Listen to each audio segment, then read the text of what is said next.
You are listening to Radio Long Island City, recorded at our studios near Hell Gate, 9 kilometers north of the Harbor Hill Moraine. And now, the Observatory.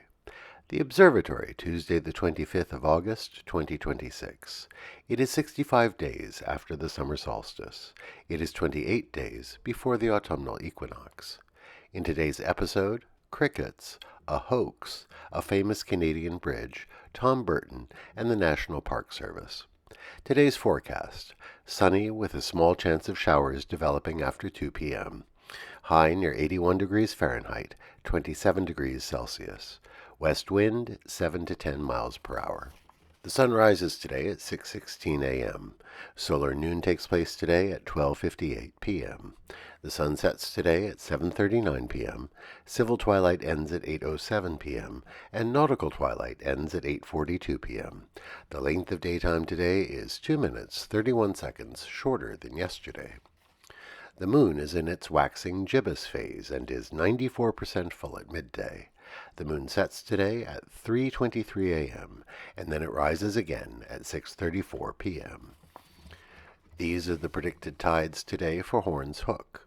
In the wee hours, low tide, 2:42 a.m., 18 centimeters.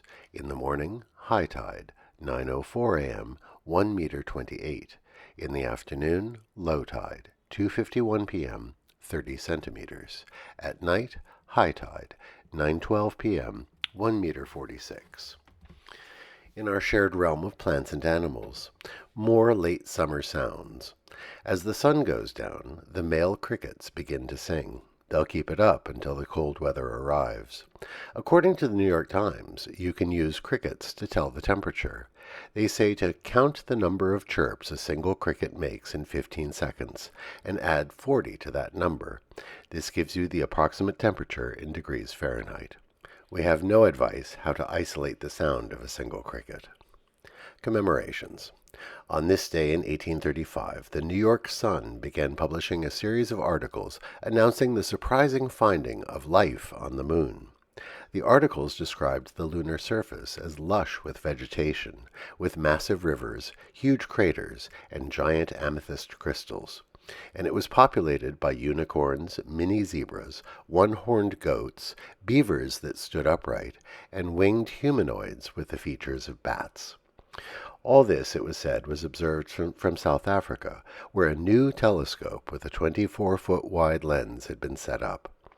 Although the series was meant to be a parody, a credulous public ate it up, and sales of the New York Sun took off. In September, the paper finally revealed it was all a hoax. A sucker born every minute, huh? On this day in 1860, the Victoria Bridge was dedicated in Montreal. It was a so-called tubular bridge, made of enclosed trusses supported on a series of pylons built in the St. Lawrence River. It was the longest bridge in the world at the time. It carried both rail and vehicle traffic. The Prince of Wales attended the opening. Although it's since been rebuilt, it remains in use to this day. Today we wish a happy birthday to Tim Burton, born on this day in 1958 in Burbank, California. The director's first big hit was Pee-wee's Big Adventure in 1985, followed by Beetlejuice, Edward Scissorhands, and The Nightmare Before Christmas. We especially enjoyed his film version of Stephen Sondheim's Sweeney Todd, the Demon Barber of Fleet Street, one of many collaborations he had with both Johnny Depp and Helena Bonham Carter. What a unique and creepy vision of the world he has brought to the big screen. Happy birthday, Tim Burton. Finally, today is National Park Service Founders Day. It celebrates the day in 1916 when Woodrow Wilson signed the National Park Service Organic Act.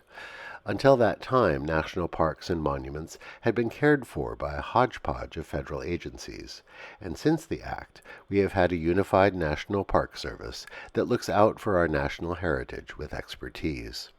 The original act enshrined two principles: conservation and allowing enjoyment by the public. These could be seen as conflicting goals, but we see them as two aspects that are forever in tension and in balance. In New York City, the National Park Service cares for the Gateway National Recreation Area, which stretches across the approaches to the harbor. They also manage many historic homes and buildings, including Castle Clinton in Battery Park, the Statue of Liberty in Ellis Island, Grant's Tomb, and Federal Hall on Wall Street.